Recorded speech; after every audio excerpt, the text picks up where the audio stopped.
মানে যদি এমন হতো যে বেনামাজির জানাজা হয় না, আমার মনে হয় নামাজির সংখ্যা বাড়ত। যদি এমন হতো বেনামাজির সাথে কেউ মেয়ে বিয়ে দিবে না, ছেলে বিয়ে দিবে না, আমার মনে হয় নামাজি বাড়ত।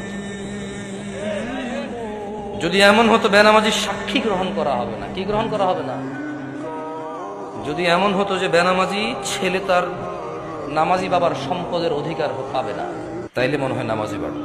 এগুলো আমি বলিনি, এগুলো মুহাম্মদ সাল্লাল্লাহু আলাইহি ওয়াসাল্লাম বলছে।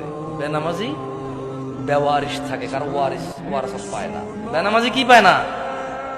নামাজির ওয়ারাসাত পায় না, পৈতৃক সম্পত্তি পায় না। যে ছেলে নামাজ পড়ে না তার বাপের সে পৈতৃক সম্পত্তি পায় না, ইসলামে সে পায়। সে মারা গেলে তার জানাজার নামাজ হয় না।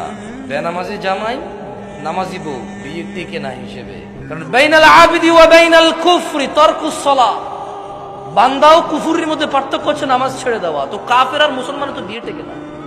বাইনাল আবদি ওয়া বাইনাশ শিরকি ওয়াল কুফর তারকুস সালাহ। বান্দা শিরিক আর কুফরির মধ্যে পার্থক্য হচ্ছে নামাজ ত্যাগ করা। তো বেনামাজি নামাজি যদি বউ জামাই হয়, টিকবে না, তো থাকবে না এই সংসার।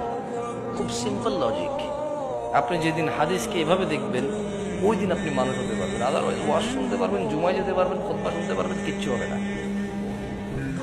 আর আমার মতো লোকজন নিয়ে এসে, আমার থেকে উন্নত লোকজন নিয়ে এসে কতক্ষণ নিজের এলাকা সুনাম করতে পারবেন? প্যান্ডেলে জায়গা হয় নাই রে, বিশাল বড় প্যান্ডেল, মানুষ আর মানুষ, হুজুর কাঁপায়া দিছে, ফাটায় দিছে।